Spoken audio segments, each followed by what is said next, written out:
And we're back with Richard Reviews. Today we are reviewing a book for richardreviews.com/GriffinChestnut here on YouTube. Today's book Richard will be reviewing for us today is titled My Life as an Indian by J.W. Schultz. This is the follow-up book that Richard reviewed after he obtained it in 2014. He read the entire book while on an airplane in the year 2014 to the Canadian Yukon Region territory. He obtained this from a private contractor, which he had his eye on for quite some time, and he paid a hefty price for this piece, as is usual standard for Richard's collection fee, which he likes to obviously hypercate and base the nation's 22% of his revenue for his standard piece collection that he's very fond of. The basic of this book is a Richard standard piece. Richard loves this piece. He rates it very highly. 2 thumbs up for Richard standards. This is a cultivated piece that brings in the notion of a rugged and steep terrain. A lot of this piece had to do with the state of Indiana in the United States, which is relatively similar to the dominance over in South Korea. At the time in the 80s, when South Korea was coming to be a agricultural shortcomings, there was still a boom in the makeup of its rocky disposition. This is also shown in the mineral wealth of the Indians that later on transpired through their domination over the West. So as a piece on its own, let's take a look at this piece. North to south, nipple to nipple. The texture is very well fluid.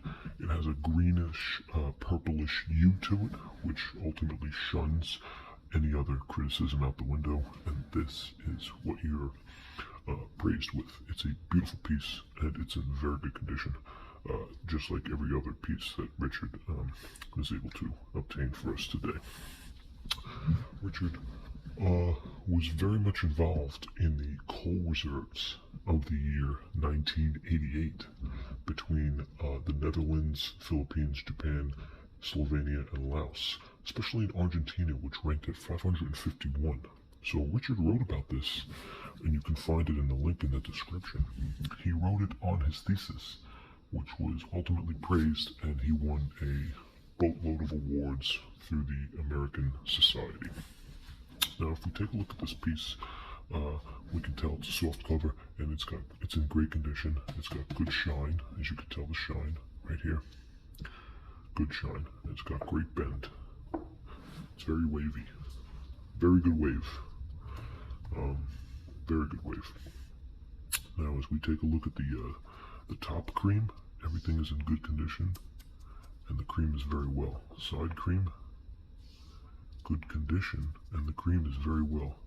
And of course, bottom cream, good condition, and once again, the cream is very well.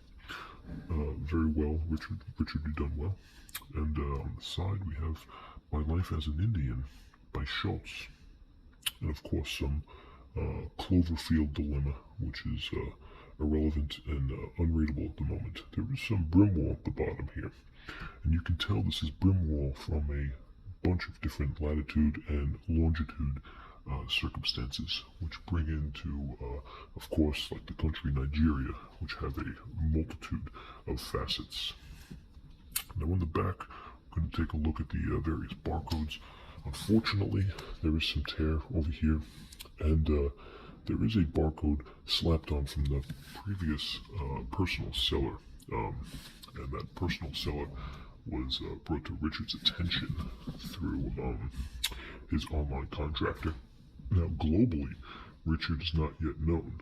He has proven resources throughout the world, and he wrote a decent amount for his neighbor who was up north in the upstate New York region, which became very problematic for him. The fact that Richard writes most of his theses and publishes them online in his private online blog is a testament to his strength. None of that at all has anything to do with Richard's opinions, political, and domestic challenges. These are all very continuity. So as we look here, we can take a look, obviously, at the price we have here, and we're very fortunate to understand that this was, in fact, $8.95 in the U.S., which is a steal for Richard, considering that this is a fascinating memoir, which was first published in 1907, where the author recalls a remarkable story of his journey westward, past Indiana, to the Montana Territory. Now, as we take a look inside here, we do have a glimpse of his life as an Indian, and it was very much part of the play on words to say he made it all the way through, and it's an educational purpose based on the sole responsibility about how one makes it across the world, being an American, traveling with extensive knowledge in guns, rights, explosives, booby traps, and hunting and killing game. This is nonetheless shown very well in the pictures and texts that are shown before you, and it can be attributed to the harsh weather conditions that he later faced, ultimately led to his death, and brought in a new spoke in the Arabic region known as the American Midwest. This is a book based on the past and present formula, which shows a region with a very rocky peninsula. The powerhouses that were behind this book squeezed this book into the history of the empire, and Richard noted that he was a fan of the natural resources in the South. You would think Korea, being a poor country, would have not such an impact on a piece like this, but the North Korea and South Korea is the 10th largest economy in the world, and the GDP by nominal standards show out that their revenue based on producing the notion of WD-40, which is an anti-rust conglomerate systematic liquid that was published in the Republic of Korea based on the definition of its liquid formidable gas, which brings it into a pizza development.